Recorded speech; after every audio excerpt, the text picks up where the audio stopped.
Maul Shadowlord is finally here with a 2-episode premiere of The Dark Revenge and Sinister Schemes. I'm going to talk about both, so spoilers ahead.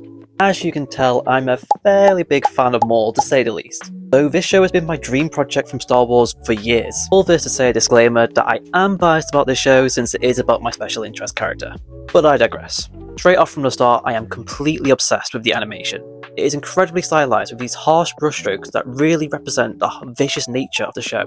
Behind the scenes, they revealed they used a mix of mediums with the animation, one such medium being physical matte paintings of landscapes or backgrounds that they actually scanned into the animation. No wonder then that every frame looks like it could be hung up in an art gallery. It really feels like they've built on the Clone Wars style animation and enhanced it further with this show. The animation also lends itself perfectly to the action sequences, which are so fluid and punchy, really reminding me of Arcane or the Spider-Verse films, that caliber of animation. Speaking of action, the episode opens with Rook Cast leading the rest of the Shadow Collective crew, including new Night Brother characters Icarus and Scorn, in a heist for a shipment of credits. They are helped by Spybot, who is an absolute delight. I've got to take a moment to talk about Spybot because I adore him. He is such a little menace and reminds me a lot of Frenzy from Transformers. David W. Collins does an excellent job voicing him. All this mischievous dialogue fills me with so much joy. The crew is chased by the Gen X police force as they leave these insane tripwire traps to disrupt the cops. The culmination of this chase leads to the entrance of Darth Maul, the Duel of the Fates playing, which was excellent.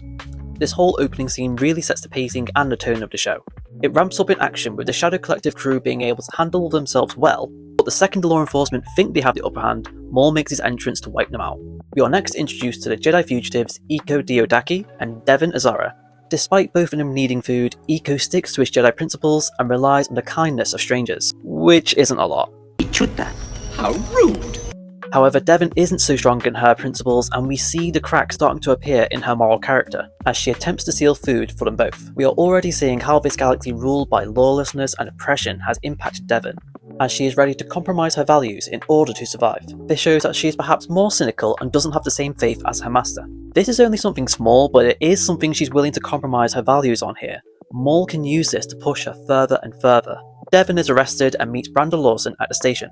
Branda shows that he is a good cop, recognizing how young Devin is and trying to help her, in contrast to the police droids who want to follow protocol when Devin, for obvious reasons, doesn't want to reveal her name. Shortly after this, Branda learns that Maul is a fugitive wanted by the Empire. He decides to not report this as he doesn't want Imperial presence on Janix. This is in line with his character in the Shadow of Maul comic. He wants to keep the Empire out of Janix and is willing to break the rules, even if that means putting colleagues in danger. Branda's whole storyline has heavy noir vibes, which the animation complements so well, with these gorgeous cool tones highlighted with the occasional pop of colour, making it even more striking. It also gave me heavy Andor vibes, reminding me of the Marlon 1 story, only instead of following a corrupt law enforcement, of using their power to execute police brutality, which results in the Empire instantly seizing control.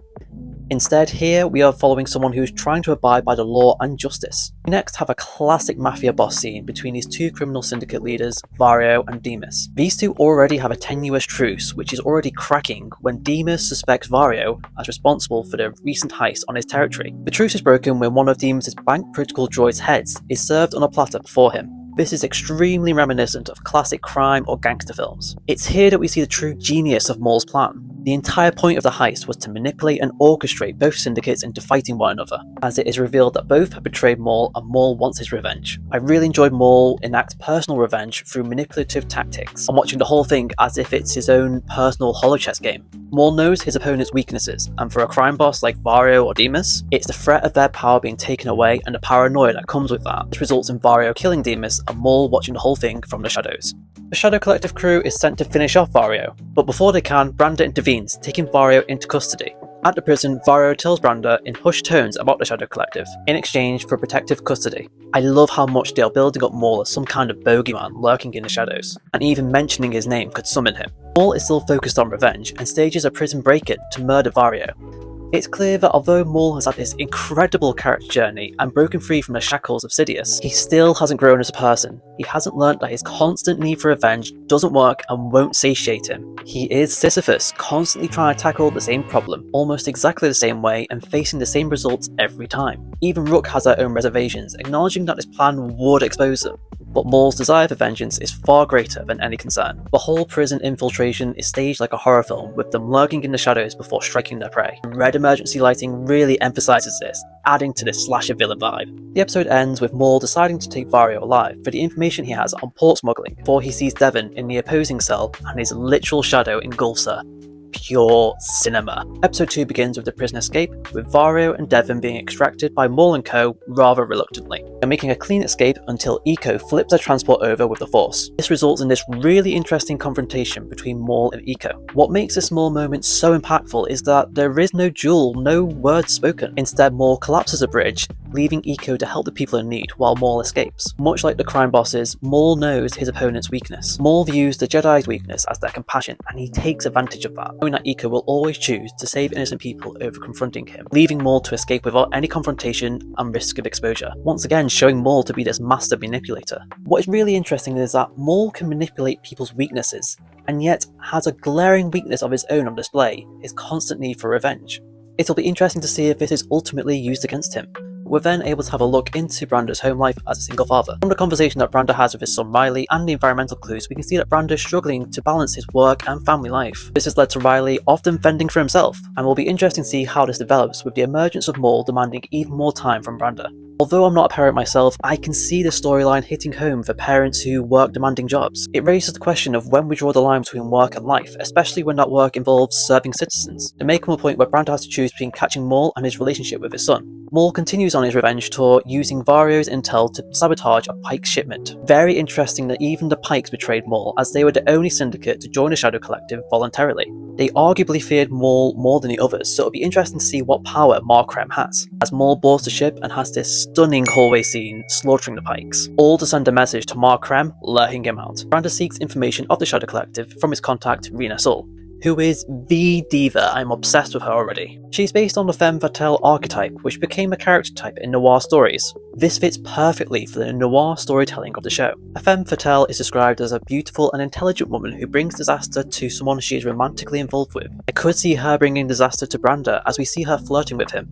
She could even be working with Maul and is working both sides. Last but certainly not least, we have Maul scenes with Devon. This is a fascinating dynamic. Maul has no intentions of keeping her prisoner, but Devon is convinced that she is one. Therefore, Maul keeps her in a prison, as Maul says that is her point of view. He doesn't prevent her from escaping, but rather invites her to leave, knowing she has the potential power to break her chains of imprisonment physically, and breaking the chains of her own mental limitations, going beyond that which she has been taught by the Jedi. There are parallels here to the Luke and Yoda scenes in Empire Strikes Back. Yoda is teaching Luke to go beyond his mental limitations and what he believes to be impossible, in order to stretch beyond his physical limitations in the Force, creating a new mindset for Luke. As Yoda says, do or do not, there is no try. Or a similar lesson that applies here from Qui-Gon: your focus determines your reality. Maul is trying to show Devon how her own focus is keeping her limited, but she has the potential to become so much more. The thing is, Maul isn't wrong. Everything he says here is true. Devon absolutely has the potential to become so much more than her own mental limitations,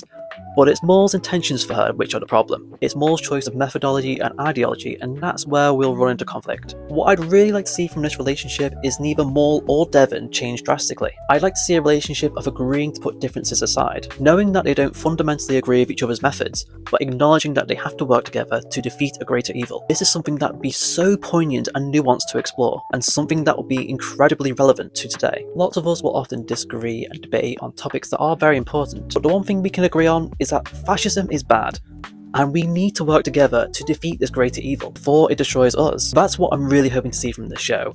Two people who were once on opposing sides of the war, not a good character turning bad or a bad character turning good. It's two people learning to have to put their differences aside, learning they'll never agree on the same ideologies, but knowing that they have to work together in order to topple this common enemy. It does feel like to me this is what Ahsoka and Maul storyline would have been like if she had joined him. On a lighter note, I cannot finish this video without talking about Two Boots. I adored him in the comic, and I adore him even more now, especially when he pretends to have Kath with Lawson just so he can share the moment with him. What did you think about the first 2 episodes of Maul Shadow Lord? Let me know in the comments, and whilst you're there, please like and subscribe, and as always, may the Force be with you.